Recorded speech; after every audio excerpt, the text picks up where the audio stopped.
This is Genesis 4, verses 11 and 12. And now art thou cursed from the earth, which hath opened her mouth to receive thy brother's blood from thy hand. When thou tillest the ground, it shall not henceforth yield unto thee her strength. A fugitive and a vagabond shalt thou be in the earth. Kal halal Yahweh, Bahashem Yahweh Shai, Bahashem Rakakadash. Double honors to the apostles and elders of Great Millstone, and salutations to the brothers on down, teaching this wonderful truth throughout the four corners of the earth. And also greetings to the few sisters that tune in to these video epistles. Greetings one and all. I've called this lesson Fugitive and a Vagabond. And I have a few definitions that I want to try to introduce, because it's just not fair to be accused, especially of heinous crimes, without evidence. So let's see if during this lesson we can give reasons why this person or nation in this case is being accused. What has the Bible got to say, and can we match these definitions with the accused? Let's look at the first definition. The first definition for fugitive: running away or fleeing as from the law, lasting a short time, fleeting.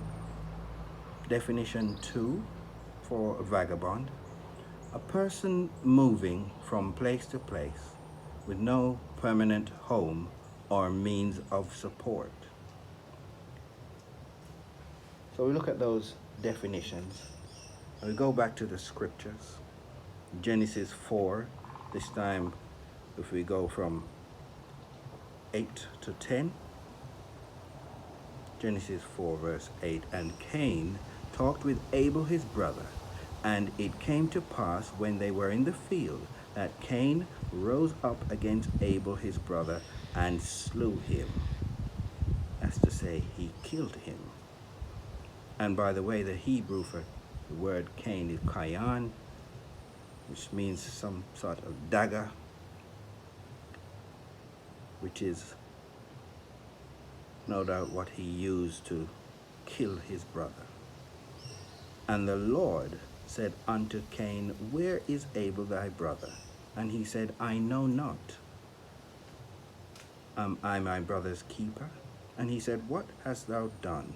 The voice of thy brother's blood crieth unto me from the ground. So we see the first murder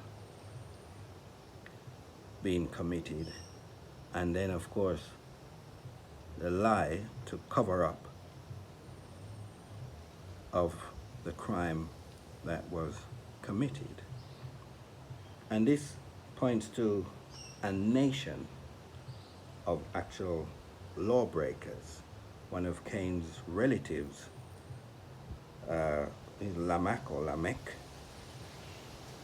also boasted of his killing of another individual.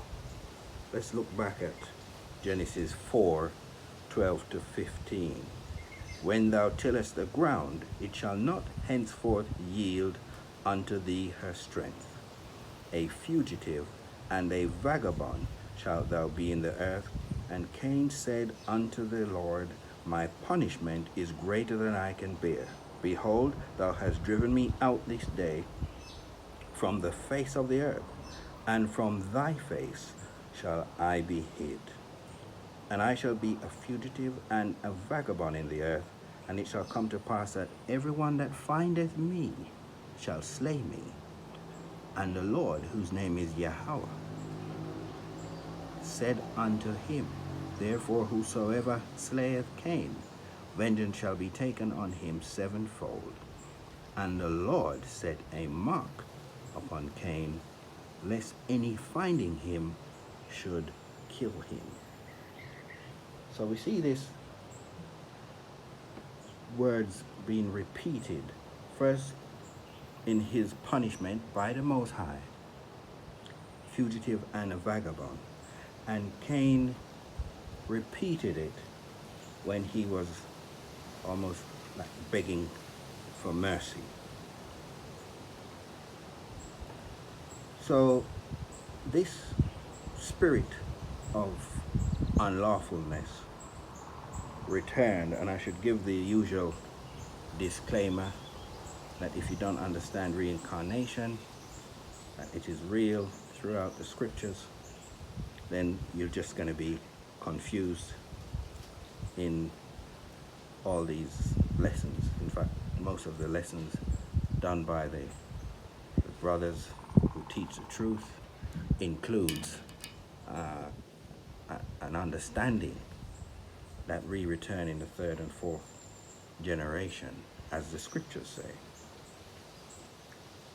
So I say that to say that the spirit of Cain came back into Esau, and there is evidence of the same lawlessness being continued throughout the earth. Let's turn to Genesis 27 and see something about the blessing. So if we go to Genesis 27 and just read those two verses 40 and 41, where Isaac, the father of Jacob and Esau, is blessing Esau, because by this time he had already blessed Jacob. Verse 40, And by thy sword shalt thou live, and shalt serve thy brother, and it shall come to pass, when thou shalt have the dominion, that thou shalt break his yoke from off thy neck. And Esau hated Jacob because of the blessing wherewith his father blessed him. And Esau said in his heart, The days of mourning for my father are at hand. Then will I slay my brother Jacob. So a few things here. We notice that his blessing is the sword, and he had in his heart, as previously he had committed this murder in a former life as Cain, as Esau, he came back with the same spirit, the same mindset, to slay or to kill his brother. So what we're looking at from the definitions, the simple definitions read before, we're looking at a fugitive and a vagabond. So that's a wandering, armed criminal, and with many aliases, and with a tendency, if we just say the alphabet tendency, hopefully you'll understand what I'm referring to. I mean, there's a scripture, I think Genesis 32:32 speaks about their vine being the vine of Sodom. So this is a dangerous person, and he's one of his many aliases since 1681 is to refer to himself as white, but this is not in the scriptures. So he's created a new identity for himself to hide who he is. In Maccabees, it speaks to evil being increased. I think that's Maccabees 1, increase in the earth under the Greek rulership or the Greek kingdom. And this period is much boasted about in history books and by Edomites, that referring to this period as when civilization started, which was under their rulership.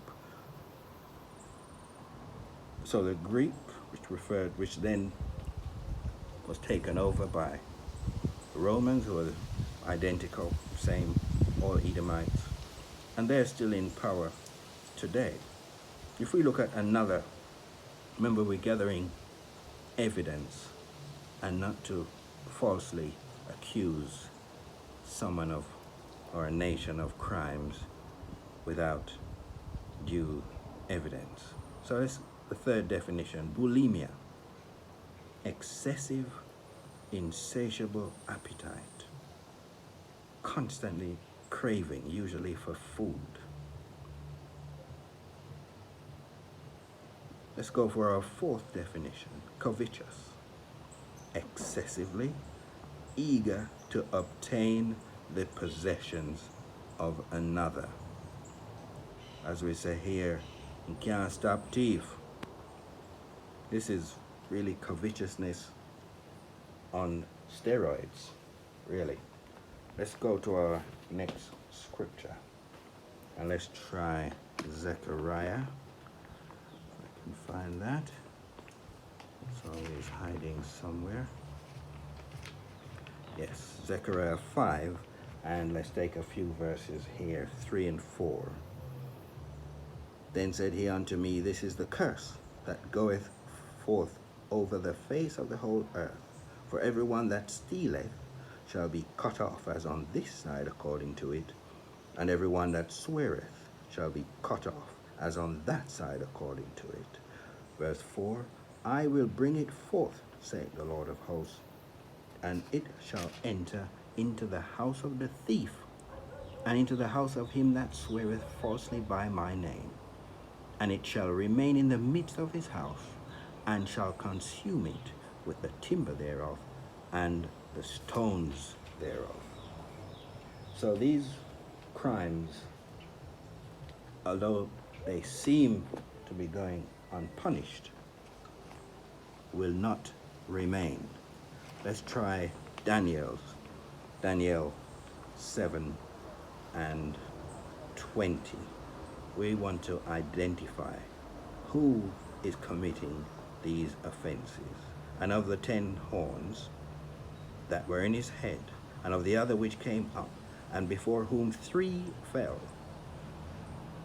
We know that there are 4 major kingdoms spoken of in this Daniel here. The Abyssinian, Babylonian, that's ancient Babylon, then the Medes and Persian. Then came the Greeks, which were then taken over by the Romans. And we are still in the extension of the Roman captivity and rulership over the earth. Let's start again. Daniel 7 and 20. And of the 10 horns that were in his head, and of the other which came up, and before whom 3 fell, even of that horn that had eyes, and a mouth that spoke very great things, whose look was more stout than his fellows. I read that verse because this current rulership,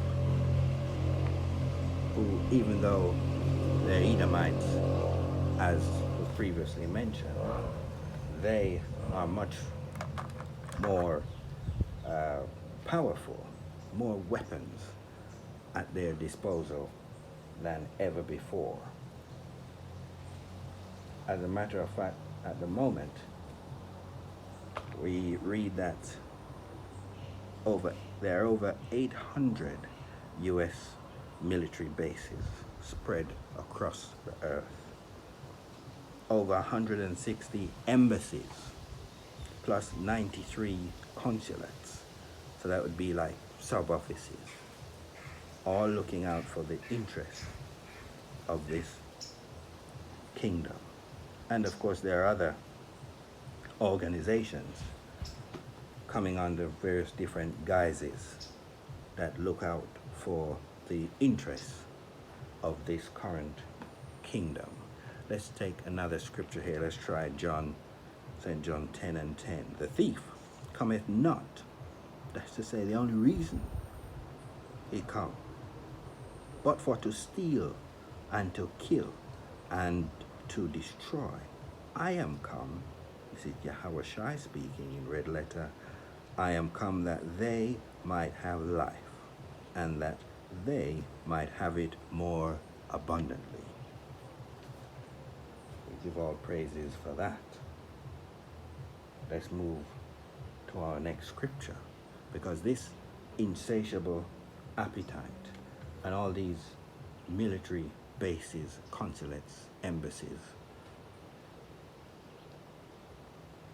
it's like it cannot be satisfied. While you're eating, you're vomiting, and you're still eating. You know, in these parts, in the Caribbean, Jamaica, where I speak to you from, if you put, back in the day, if you put more on your plate than what you can eat, you would surely be punished with some good beating from your parents. Say you're too long-eyed, covetous, greedy. It's not a good look. You can't get away with that. But this man, his appetite is insatiable for other people's stuff. Occasionally we see where countries have found some natural resource. No sooner have they found, whether it's oil, diamonds, whatever the case may be, someone knocks at the door. Who is it? Oh, it's the Edomite has shown up to claim. I think they have something called something, I can't remember the name of discovery, manifest discovery or something like that, where they can just go around and take people's stuff. I think the first Dum Diversus, which is a papal decree, I think was 1453. There may have been one prior to that, but basically says, if you're not down with our new religion and our whole way of doing things, if you don't agree, we have the right by law and by this papal, like an edict, to take all of your stuff. And so under this, I think it's called Dum Diversus or something like that, they gave themselves the right to travel the world, basically taking people's stuff. So we look here in Habakkuk and we get a sense of what's going on here. Let's start at 4. Behold, his soul which is lifted up is not upright in him, but the just shall live by his faith. Yea, also because he transgresseth by wine, he is a proud man. Remember, he's more stout than his fellows. Neither keepeth at home. Look at all those embassies, over 800 military bases. Who enlargeth his desire as hell, and is as death, and cannot be satisfied. He's eating and vomiting at the same time. But gathereth unto him all nations, and heapeth unto him all people. He's running around policing the whole world, taking everybody's stuff. Verse 6, shall not all these take up a parable against him, and a taunting proverb against him, and say, woe to him that increases that which is not his. How long? And to him that ladeth himself with thick clay. The word for that in Hebrew is batyat, which means debt. And right now the US and much of Europe is mired in insurmountable debt that cannot be repaid. Shall they not rise up suddenly, that shall bite thee, and awake, that shall vex thee, and shall be for booties unto them? Because thou hast spoiled many nations with your greed and your covetousness. All the remnant of the people shall spoil thee, because of men's blood. This is constant murder. Taking people's stuff is not easy. Using your weapons, running around the earth, killing and taking people's things. Because of men's blood, and for the violence of the land, of the city, and of all that dwell therein. Woe to him that coveteth an evil covetousness to his house, that he may set his nest on high, that he may be delivered from the power of evil. Thou hast consulted shame to thy house by cutting off many people, and hast sinned against thy soul. Verse 11, for the stone shall cry out of the wall, and the beam out of the timber shall answer it. Woe to him that buildeth a town with blood, and establisheth a city by iniquity. This is going on and on and on, and you wonder, where's the end of it? Because the whole earth is mourning. Ecclesiastes 8 and 11. Because sentence against an evil work is not executed speedily, therefore the heart of the sons of men is fully set in them to do evil. So you see, you commit an offense and you're not corrected. You haven't quickly been snapped up, put to death yourself, or put in jail, or corrected in any way. So you keep doing it, thinking that this type of behavior, it's okay. Let's read it again. Ecclesiastes 8 verse 11. Because sentence against an evil work is not executed speedily, therefore the heart of the sons of men is fully set in them to do evil. And we're doing more and more and more evil. Let's get our next scripture. We can find it. Amos 3. Amos 3, 1 and 2. Hear this word that the Lord has spoken against you, O children of Israel, against the whole family which I brought up from the land of Egypt, saying, you only have I known of all the families of the earth. Therefore I will punish you for all your iniquities. So we see, this scripture kind of gives us the answer to how is it that this person is able, or this nation, their action is going uncorrected.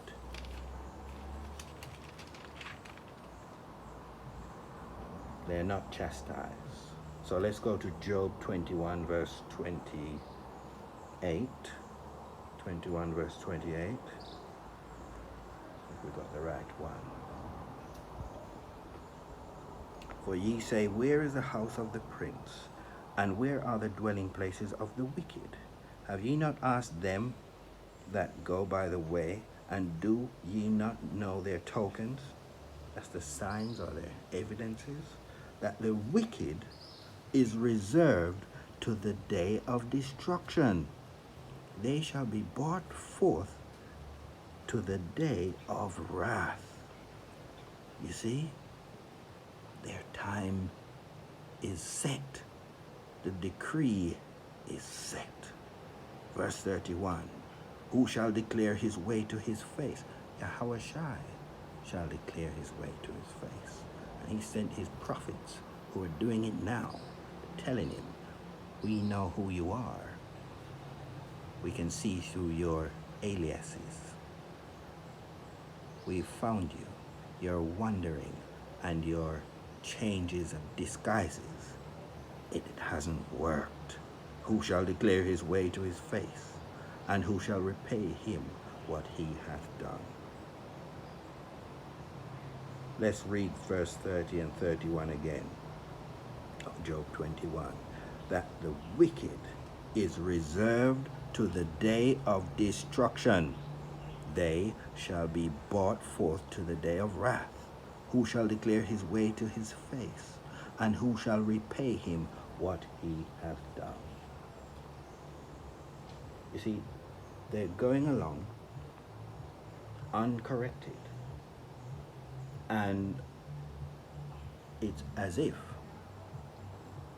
it's unseen or unknown So they've become emboldened with their wrongful deeds, all these crimes, murder and theft, taking the whole world stuff and having them held to ransom.